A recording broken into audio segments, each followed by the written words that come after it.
ঝাল ডিম চিতই পিঠা তৈরি করে দেখাবো। আর এই চিতই পিঠাটাতে কিছু লাগে না, শুধু শুধু খাওয়া যায়, এতটাই মজা এই চিতই পিঠাটা। আমি ডিম দিয়ে ঝাল করে এই চিতই পিঠাটা তৈরি করে দেখাবো। আমি কিভাবে তৈরি করছি আপনারা প্রথম থেকে শেষ পর্যন্ত দেখতে থাকুন। আর স্কিপ করবেন না, না হলে কিন্তু বুঝতে পারবেন না যে আমি কি কি অ্যাড করছি। আসসালামু আলাইকুম, হ্যালো বন্ধুরা, আপনারা কেমন আছেন? আশা করি আপনারা ভালো আছেন। আমি আলহামদুলিল্লাহ ভালো আছি। আমার শখের কিচেনে আপনাদের সবাইকে স্বাগতম। আমি কিভাবে তৈরি করছি আপনারা দেখতে থাকুন। এখানে আমি চাউলের গুঁড়া নিয়েছি, এটা শুকনা চাউলের গুঁড়া নিয়েছি, আর একটু লবণ দিয়ে দিলাম, দিয়ে এখন ভালোভাবে একটু মিশিয়ে নিতে হবে।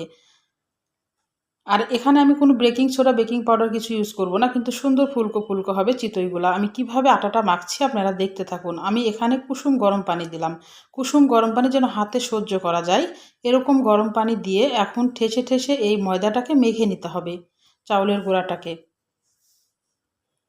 পানিটা অল্প অল্প করে দিতে হবে। আর এই ঝাল চিতই পিঠাটা খেতে কিন্তু অসম্ভব মজা লাগে। এটা শীত গরম সব টাইমেই কিন্তু ভালো লাগে খেতে। এটার সাথে কিছুই লাগে না। আর যদি একটু চাটনি হয় তাহলে ভালো লাগে, কিন্তু এমনি এটা শুধু শুধুই খাওয়া যায়। আমি অল্প অল্প করে পানি দিয়ে এভাবে হাত দিয়ে ঠেসে ঠেসে মাখতে হবে, তাহলে কিন্তু চিতইগুলো একদম ফুলকো ফুলকো হয়। আর এটা অনেকক্ষণ ধরে মেখে নিতে হয়, তাহলে বেকিং সোডা বেকিং পাউডার কিছুই লাগে না। আমি অল্প অল্প করে এইভাবে পানি দিচ্ছি আর মেখে নিচ্ছি। আপনারা দেখতে পাচ্ছেন আমার হাতের দিকে, আপনারা লক্ষ্য করলেই বুঝতে পারবেন। আর আমি কিভাবে আটাটাকে মাখছি আপনারা এইভাবে যদি মাখেন তাহলে আপনাদের একদম ফুলকো ফুলকো চিতই পিঠা হবে। আমি এখন কিছু অ্যাড করব না। আমি এইভাবে মেখে আমি এটাকে 3 ঘন্টার জন্য রেস্টে রেখে দেবো। 2 ঘন্টা 3 ঘন্টা 4 ঘন্টা যার যেরকম হাতে সময় আছে মেখে রাখতে হবে। আমি 3 ঘন্টা পর ফিরে আসলাম। এখন আমি এখানে শুকনা মরিচের গুঁড়া দিয়ে দিলাম, হলুদ গুঁড়া দিয়ে দিলাম, আর একটু ধনিয়ার গুঁড়া দিয়ে দিলাম, আর একটা ডিম দিয়ে দিব। আমি যেহেতু 1 কাপ ময়দা নিয়েছি, চাউলের গুঁড়া নিয়েছি, সেই কারণে একটা ডিম দিলাম। আপনারা যদি ময়দার পরিমাপটা যদি বাড়িয়ে নেন তাহলে ডিমের মাপটাও কিন্তু আপনারা বাড়িয়ে নেবেন। এবার ভালোভাবে মেখে নিতে হবে।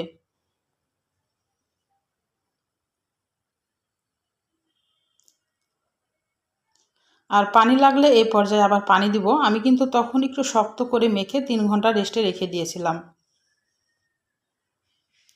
এখন আমি ঠান্ডা পানিটা দিচ্ছি, কুসুম গরম পানি এখন দিচ্ছি না। আমি তখন কিন্তু কুসুম গরম পানি দিয়ে একদম ঠেসে ঠেসে অনেকক্ষণ ধরে এটাকে মেখে রেখে দিতে হবে।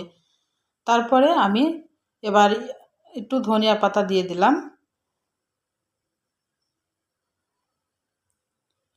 এবার চামচ দিয়ে একটু নেড়ে দেখতে হবে যে কেমন ঘনত্ব হয়েছে।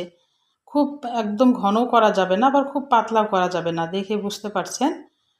এবার আমি একটা ছাঁচ নিয়েছি, আমি ছাঁচে তৈরি করব। আপনারা এক খোলাতেও এটা তৈরি করতে পারেন। একটু তেল ব্রাশ করে দিচ্ছি। পিঠাগুলো ছোট ছোট হয়, দেখতে ভালো লাগে, খেতেও ভালো লাগে, এই জন্য আমি ছাঁচে তৈরি করে নিচ্ছি। যখন ভালোভাবে ছাঁচটা গরম হয়ে যাবে তখন তেলটা ব্রাশ করতে হবে, তারপরে আবার 1 মিনিট মতো অপেক্ষা করতে হবে, তেলটাও যেন গরম হয়ে যায়। দিয়ে এবার চামচের সাহায্যে এভাবে দিয়ে দিতে হবে। দিয়ে মিডিয়াম থেকে লোয়ের মাঝামাঝি এখন রেখে 1 থেকে 1.5 মিনিট মতো রাখলেই কিন্তু এটা হয়ে যাবে। এটা জালের উপরে নির্ভর করবে। আমার 2 মিনিট মতো সময় লেগেছে, আপনাদের 2-3 মিনিটও লাগতে পারে। এটা কিন্তু খুবই তাড়াতাড়ি হয়ে যায়, বেশি সময় লাগে না।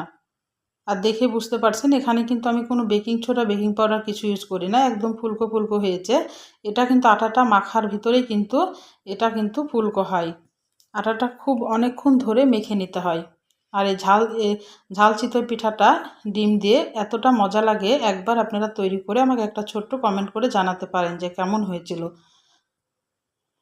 আর যদি ভালো লাগে অবশ্যই আমার চ্যানেলটাকে সাবস্ক্রাইবার করে দিয়েন, একটা লাইক দিয়ে রান্নাটা দেখা শুরু করেন। আর কমেন্ট করে অবশ্যই জানাবেন যে আমার রান্নাটা কেমন লাগে।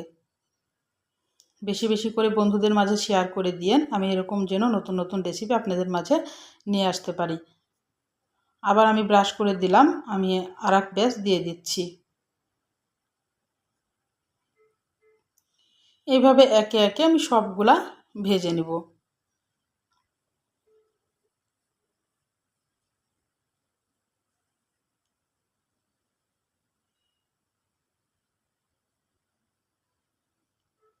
আর অনেকেই ভিডিও দেখেন, আর একটা কথা আমি বলি ভিডিওর মাঝে, অনেকেই ভিডিও দেখেন আপনারা কিন্তু লাইক দেন না। এটা বুঝতে পারা যায় যে কে লাইক দিল বা লাইক দিল না। প্লিজ আপনারা একটা লাইক দিয়ে ভিডিওটা দেখা শুরু করবেন।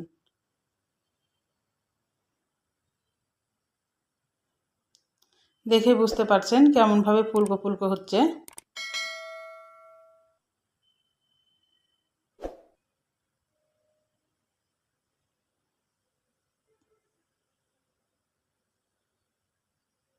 আর যারই ভিডিও দেখেন না কেন আপনারা স্কিপ করে দেখবেন না, পুরাটা দেখে কিন্তু আসবেন।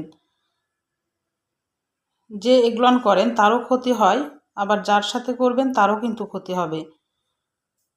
আমার কিন্তু চিতইগুলা হয়ে গেছে, দেখে বুঝতে পারছেন কত লোভনীয় হয়েছে। তাহলে একবার তৈরি করে আমাকে একটা কমেন্ট করে জানাবেন যে আসলে কেমন হয়েছিল।